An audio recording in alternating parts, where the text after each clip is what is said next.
Сәлем. Сіздермен бірге Бақытжанова Әйгерім. Егер сіз менің каналымда бірінші рет болсаңыз, міндетті түрде подписаться етіп, колокольчикті басып, және видео туралы пікіріңізді қалдырып кетіңіз. Ендеше біз бастаймыз.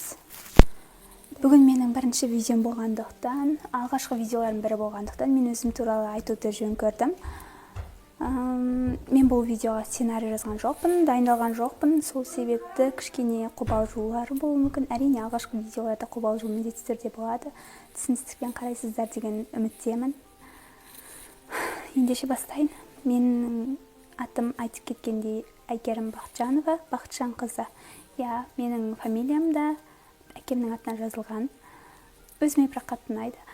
Ал жасым 19-да, 2001 жылғы боламын. 28 маусымда туылдым. Мен осы оңтүстік Қазақстан облысында туылып өстім.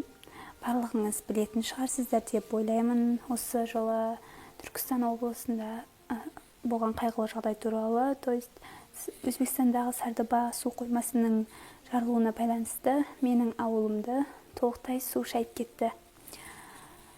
Сол себепті де мен қазір басқа ауылда тұрып жатырмын. Өз ауылымда тұрып жатқан жоқпын. Сол себепті де условия бұрынғы үйдегідей емес, әрине өз үйіңе жетпейді. Не дегенмен де біз аяқ астынан дайындықсыз ойламаған жерден бір түннің ішінде көшіп кеттік. Бұл өте оңай емес, ешкімнің басына салмасын. Бұл барлығымызға өте қиын болды. Оны даже айтып жеткізе алмаймын. Жарайды, бұл туралы көп созбайын, келесі тақырыпқа өтейін. Мен Алматыда медицинский университетте оқимын.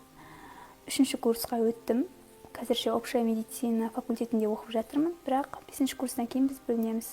Әліге дейін не таңдайтынын білмеймін, өкінішке орай. Бірақ жалпы вуз туралы айтатын болсақ, менің ол туралы айтатын өте көп. Және эта тема для меня очень, так скажем, очень большая тема, так скажем. Ол үшін жаңа бір видео жазу керек. Мен оны егер қаласаңыздар жазатын боламын. Или көреміз, оны уақыт көрсетеді. Негізі өзім актриса болуды қаладым, және әлі де қалайын. Бұл арманымнан, мақсатымнан бас тартқан жоқпын. Алматыда тұрғандықтан, Алматы үлкен қала, тұрмаймын оқығандықтан. Яғни мүмкіндіктер қаласы, ол жақта түрлі кастингтер болады. Мен оларға қатысып, актриса болу арманымды жүзеге асыра аламын. Сол себепті, егер болашақта мені экраннан көріп жатсаңыздар, таңғалмаңыздар, және менімен бірге болыңыздар. Келесі мен туралы факт, ол менің отбасымда ең үлкені боламын. Менен соң ізімен өрген 3 сіңілім және бір інім бар. Және біз отбасымызда көпшілікпіз. Және папамның інісі, оның келіншегі, яғни жеңгем, және олардың кішкентай қызы бізбен бірге тұрады. Мен туралы тағы бір факт, мен жақындарымның көбі біле бермейді, тек 1% біледі десем болады. Ол мен жастыққа жатқанды ұнатпаймын. Иә, мен жастыққа жата алмаймын. Егер жастыққа жатып ұйықтап қалсам, міндетті түрде түнде оянып, жастық алып тастап қайтадан ұйықтаймын.